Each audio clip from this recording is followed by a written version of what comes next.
భారత చైతన్య యువజన పార్టీలో నాయుడుపేట మండలం మేనకూరు గ్రామానికి చెందిన కందాటి రజనీకాంత్ త్వరలో పార్టీలో చేరుతున్నట్టు ఆయన తెలిపారు. నాయుడుపేట ఆర్ఎండ్బి అతిథి గృహంలో జరిగిన విలేకరుల సమావేశంలో కందాటి రజనీకాంత్ మాట్లాడారు. 2010వ సంవత్సరంలో దివంగత నేత ముఖ్యమంత్రి వైఎస్ రాజశేఖర రెడ్డి హయాంలో కాంగ్రెస్ పార్టీలో నాయుడుపేట మండలం అధ్యక్షులుగా పనిచేశానని ఆయన తెలిపారు. అలాగే దివంగత నేత వైఎస్ రాజశేఖర రెడ్డి పేరుతో అనేక సేవా కార్యక్రమాలు చేపట్టామని తెలిపారు. ప్రతి ఏటా విద్యార్థులకు బుక్స్, పెన్నులను అందజేసినట్లు తెలిపారు. చిత్తూరు జిల్లా పుంగనూరు నియోజకవర్గానికి చెందిన బీసీవై పార్టీ జాతీయ అధ్యక్షులు బోడే రామచంద్ర యాదవ్ సమక్షంలో 200 మంది యువకులతో కలిసి త్వరలో బీసీవై పార్టీలో చేరుతున్నట్లు ఆయన ఈ సందర్భంగా తెలిపారు. బీసీవై పార్టీలో చేరిన వారం రోజుల్లో సూళ్లూరుపేట నియోజకవర్గంలో బీసీవై పార్టీ కార్యాలయం ప్రారంభిస్తామని తెలిపారు. ఆ కేసులు కూడా నేనే తప్పు చేశానో కాదు, మహనీయుడు మా మేనకు సర్జకు ఎంతో ఉపకరణ వ్యక్తి డాక్టర్ స్వర్గీయ రాజశేఖర రెడ్డి గారి బొమ్మ విగ్రహాన్ని పెట్టానని చెప్పే నా మీద కేసులు పెట్టడం జరిగింది. ఆ రోజు ఆ గవర్నమెంట్లో గౌరవనీయులు హోమ్ మినిస్టర్ గారు సబితా ఇంద్రారెడ్డి కూడా నన్ను కాపాడారు. ఆ గౌరవం కూడా మాకు తెలుసు. కానీ అదే సందర్భంలో వైఎస్ఆర్ కాంగ్రెస్ పార్టీ ఏర్పడిన తర్వాత నాకు కూడా వైఎస్ఆర్సీపీ మండల ఉపాధ్యక్షుడిగా ఇవ్వడం జరిగింది. కానీ కొంతమంది గుత్తేదారులు ఏర్పడి నన్ను పక్కన నెట్టడం జరిగింది. అప్పటి నుంచి నేను పక్కనే ఉన్నాను. ఆల్టర్నేట్గా దమ్మున్న పార్టీ వస్తుందని వెయిట్ చేయడం జరిగింది.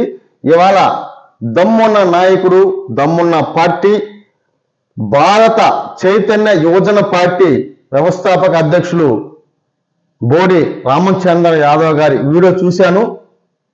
అతనైతేనే ఈ సమాజానికి, ఈ బీసీ, ఎస్సీ, ఎస్టీ అందరూ కూడా సమ న్యాయం చేసిన ఉద్దేశంతోనే నేను వృత్తాభర్తీగా నేను బీసీలో చేరుతున్నాను అనే ఒక చెప్పడం జరిగింది. అది ప్రకటనలు అయిపోయి నేను బీసీవై పార్టీలో చేస్తాను అని చెప్పటమే నా తప్పుగా నా మీద కూడా దాడికి తెగబడుతున్నారు కొంతమంది అధికార పార్టీ నాయకులు.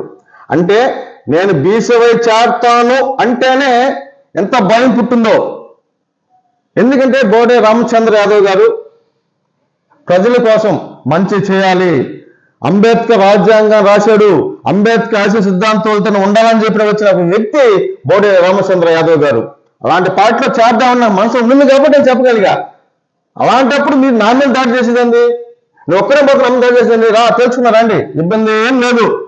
నేను కంపల్సరీ బీసీవై పార్టీలో చేరతా. తొందరలోనే బీసీవై అధినేత రామచంద్ర యాదవ్ కలుస్తున్నాను, పార్టీలో చేరుతున్నాను, ఒక్కొక్కరికి బుద్ధి చెప్తానని ఈ సందర్భంగా తెలియజేసుకుంటూ రాబోయే రేపు అసెంబ్లీ ఎన్నికల్లో ఉండేదంతా 69 రోజులే గుర్తుపెట్టుకోండి. 69 రోజుల్లోనే కూడా Ramachandra Yadav party, BCY party కూడా సూళ్లూరుపేట నియోజకవర్గంలో బీసీవై జెండా రపరపలు ఆడిస్తామని తెలుసుకున్నాం. అంటే నేను చేరతానంటే భయపడుతున్నాను. మీరు నేను చనిపోతే చచ్చిపోతారా చెప్పండి? అంటే నేను చేరతాను చెప్తే నా మీద ఈ పక్క 4 బైకులు, ఆ పక్క 4 బైకులు మొత్తం అట ఏం చేయరండి.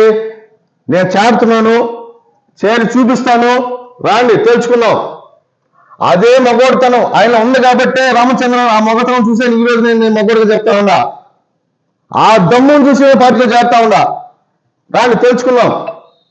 రాబోయే రోజుల్లో తొందరలోనే రామచంద్ర యాదవ్ గారిని కలుస్తున్నాను, పార్టీలో చేరుతున్నాను కూడా ఈ సందర్భంగా తెలియజేసుకుంటూ మరోసారి బీసీవై పార్టీకి మా మద్దతు తెలియజేసుకుంటూ సూళ్లూరుపేట నియోజకవర్గంలోని ఎస్సీ, ఎస్టీ, బీసీ మైనారిటీ సంఘాలను కలుపుకొని పార్టీకి కృషి చేస్తామని తెలియజేసుకుంటూ నమస్కారం.